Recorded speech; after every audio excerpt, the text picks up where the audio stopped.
Темата с показните арести, с полицейските акции, с филмови заглавия продължава да е една от основните през последните седмици. Дори понякога коментарите за действията по време на задържането изместват темата за предполагаемите престъпления, извършени от задържаните.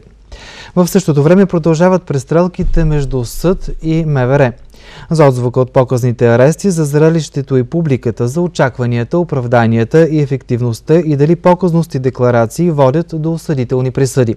За това ще разговаряме в следващите минути с журналиста Петя Владимирова, редактор в отдел анализи и коментари на вестник Дневник.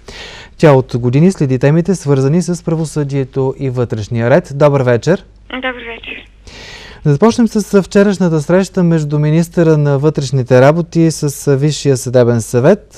Новината, която излезе оттам всъщност е, че помирение нямаше. Дори министъра заяви, съмненията остават. Защо не могат да сключат примирие съда и Министерство на вътрешните работи? Проблемът е дълбок. Според мен има така едно, как да го нарека, то не е състезание. В състезание е понятие, което носи положителен заряд.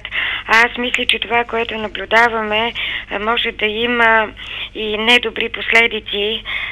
Най-общо казано, така има едно надпреварване, кой да посочва виновните. Тъй като от векове най-голямото завоевание на прогреса и на цивилизованите общества е, че това е съда. Всички са съгласни, че това е така, включително и вътрешните министерства на всички държави.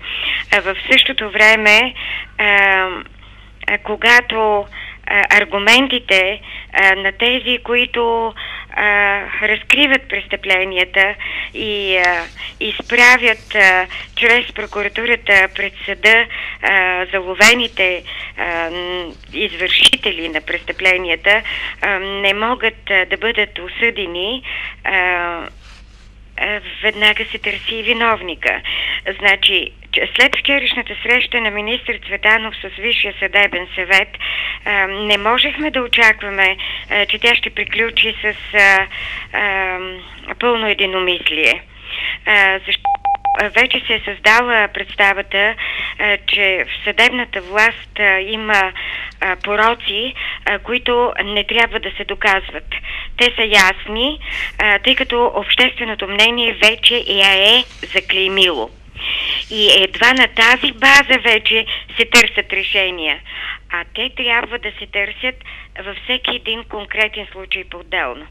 Говоря много общо, но това е причината да се говори така, да продължават да остават на същите позиции. Ето вчера, от министъра се разбра, че той би желал всички членове на Висшия съдебен съвет да минат през искане за тъй наречения допуск до класифицирана информация. Членовете на Висшия съдебен съвет, на пръв поглед човек би казал, защо се притесняват, нека да минат, но те смятат, че това е вид проверяване от специалните служби. Аз лично смятам, че доколкото те са членове, така да се каже, на правителството на третата власт, това не е толкова страшно.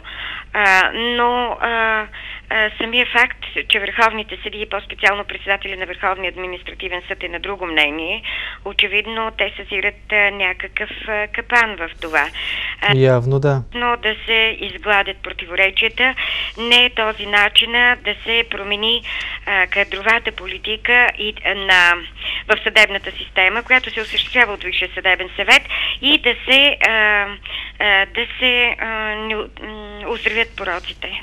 Вие като човек, който така следи какво се случва в Министерството на вътрешните работи, в съда, конкретно въпросът ми е свързан с акциите, на които сме свидетели през последно време, акции с филмови имена, излъчвания на кадри, които демонстрират така определена показност. Помага ли тази показност по някакъв начин на разследването и какви рискове крие тази показност според вас?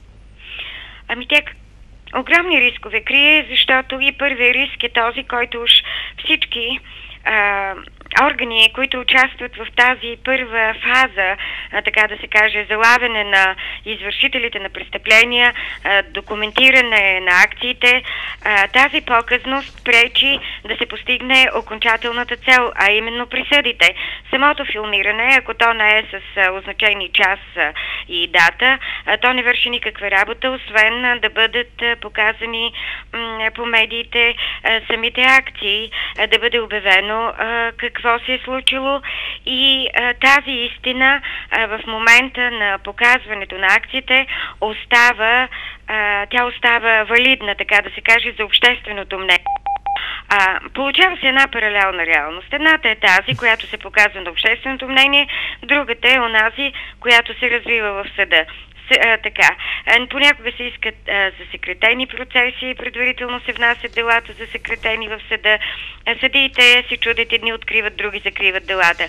Когато е много шум на първата фаза, залавянето на извършителите, а след това леко по-тъмна е следващата фаза, в която се обсъждат доказателствата на полузакрити врати,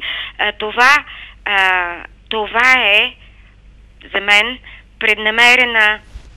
преднамерена политика, за да остане валидна само истината, която силовите органи представят. Последен въпрос, само ще ви помоля за много кратък отговор. Има ли връзка между показност и осъдителна присъда според вас? Отново като човек, който анализира и така наблюдава нещата. Не, няма никаква връзка. Напротив, всички експерти казват, че по-дискретна именно тази първата част и по-убедителна и по-публична трябва да бъде следващата, когато се доказателствата. Вижте, добре е, във всички страни специалните служби вършат много ценна работа. Те разкриват, те добиват оперативни данни, те разкриват. Добре се направиха някои промени, данните от специални разузнавателни средства по едно дело, ако се докоснат до данни за престъпление по друго, да могат да се използват, макар и да няма образувано дело. Обаче, българските специални служби за този 20 годишен период доста се дискредитират.